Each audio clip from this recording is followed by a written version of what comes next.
अरे यार, सच बोलने में क्या बुराई है। लोग हंसेंगे तो कम से कम कुछ सोचेंगे तो सही। मेरी कविताएं तो लोगों के दिल में सीधे उतरेंगी।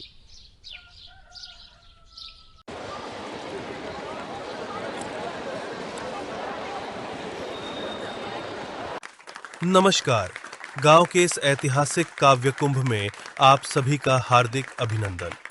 आज हम सब यहाँ गांव की प्रतिभाओं को सम्मान देने के लिए एकत्र हुए हैं। प्रतियोगिता के नियम सरल है। हर प्रतिभागी को अपनी लिखी कविता सुनानी होगी। विषय की कोई पाबंदी नहीं। आप अपनी मर्जी से कुछ भी लिख सकते हैं। तो चलिए, बिना किसी देरी के मैं आमंत्रित करता हूं हमारे पहले प्रतिभागी को। कुछ छोटे मोटे प्रतिभागी आते हैं, अपनी अपनी कविताएं सुनाते हैं। कुछ मजेदार हैं, कुछ भावुक। लोग तालियां बजाते हैं, फिर मास्टर जी मोहन का नाम लेते हैं। अब मंच पर आमंत्रित करते हैं हमारे गांव के हास्य कवि मोहन को। गांव में आया नया मोबाइल, सब बन गए भैया स्टाइल। खेती छोड़कर रील बनाने लगे, पत्नियां रूठ कर मायके भागे। पूरा गांव ठहाकों से गूंज उठता है। लोग तालियां बजाते हैं और मोहन को फिर से सुनाने को कहते हैं। मोहन सिर हिलाकर मुस्कुराता है।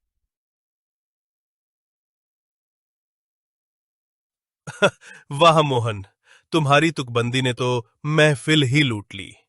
और अब मैं आमंत्रित करता हूं हमारी सबसे अनुभवी कवयित्री कमला देवी को, जिन्हें हम सब दादी मां कहते हैं।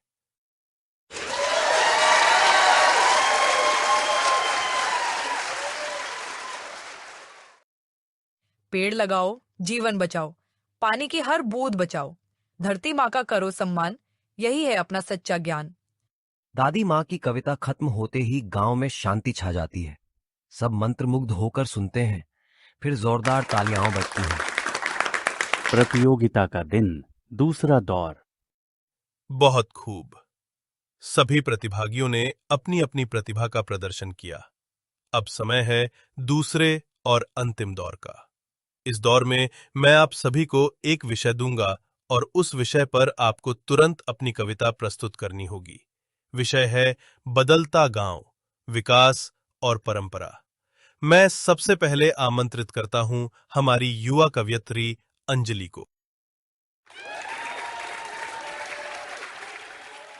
गांव मेरा बदला बदला, सड़कों पर अब मोटर दौड़ा, पर शिक्षा की अलख जगी है, नारी भी अब आगे बढ़ी है।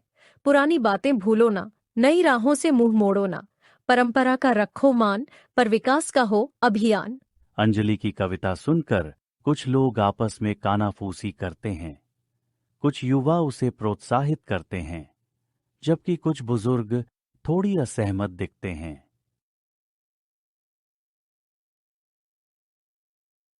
शाबाश अंजलि, तुमने एक महत्वपूर्ण विषय पर अपनी बात रखी। और अब कमला देवी जी, आप इस विषय पर क्या कहना चाहेंगी? बदलेगा जग, बदलेगा समय, पर आत्मा वही रहेगी। नया हो कितना भी सुंदर, पुरानी नींव ही थामेगी। विकास हो पर संस्कृति का ना हो विनाश, जड़ें मजबूत रहें, तभी तो होगा सच्चा विकास। दादी माँ की कविता खत्म होते ही पूरा गांव तालियों से गूंज उठता है। मास्टर जी और अन्य निर्णायक आपस में विचार विमर्श करते हैं। वे कुछ देर तक धीमी आवाज में बात करते हैं। लोग उत्सुकता से उन्हें देख रहे हैं। ग्रामवासियों, इस बार का निर्णय लेना बहुत कठिन रहा। सभी प्रतिभागियों ने बेहतरीन प्रदर्शन किया। मोहन ने हमें खूब हंसाया और अंजलि ने हमें सोचने पर मजबूर किया। लेकिन इस बार काव्य कुंभ के दो विजेता हैं। गांव में खुसर पुसर शुरू हो जाती है। पहला पुरस्कार जाता है हमारी युवा कवयित्री अंजलि को। उसने अपनी कविताओं से समाज के लिए एक नई सोच दी है। गांव के युवा वर्ग जोरदार तालियां बजाता है। अंजलि मंच पर आती है। धन्यवाद। मैं बस चाहती थी कि हमारी कविताएं सिर्फ मनोरंजन नहीं, बल्कि बदलाव का जरिया भी बने। और दूसरा पुरस्कार जाता है हमारी श्रद्धेय, हमारी प्रेरणा कमला देवी को। उन्होंने अपनी कविताओं से हमें हमारी जड़ों से जोड़े रखा, हमें हमारी परंपराओं का महत्व समझाया। गांव के सभी लोग खड़े होकर दादी माँ के लिए तालियां बजाते हैं। दादी माँ धीरे धीरे मंच पर आती हैं। उनकी आंखों में खुशी के आंसू हैं। अंजलि उनके पैर छूती है। ये सम्मान मेरा नहीं, हमारी परंपरा का है बेटी। तुम जैसी युवा पीढ़ी ही इसे आगे बढ़ाएगी। दादी माँ और अंजलि एक दूसरे की ओर मुस्कुराते तो हैं। ये था हमारा काव्य कुंभ, मोहन भी आता जिसने है हमें बताया कि परंपरा और विकास दोनों का और साथ। दोनों को बधाई देता है। इस बार मैं चूक गया, पर अगली बार मेरी तुकबंदी ही सबको झुकाएगी। तो ये था हमारा काव्य कुंभ, जिसने हमें बताया कि परंपरा और विकास दोनों का साथ चलना कितना जरूरी है।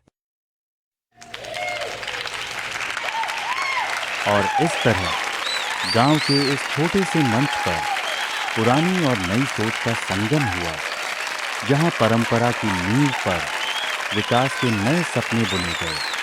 क्योंकि गांव सिर्फ मिट्टी का घर नहीं, रिश्तों का आंगन है और भावनाओं का कुंभ।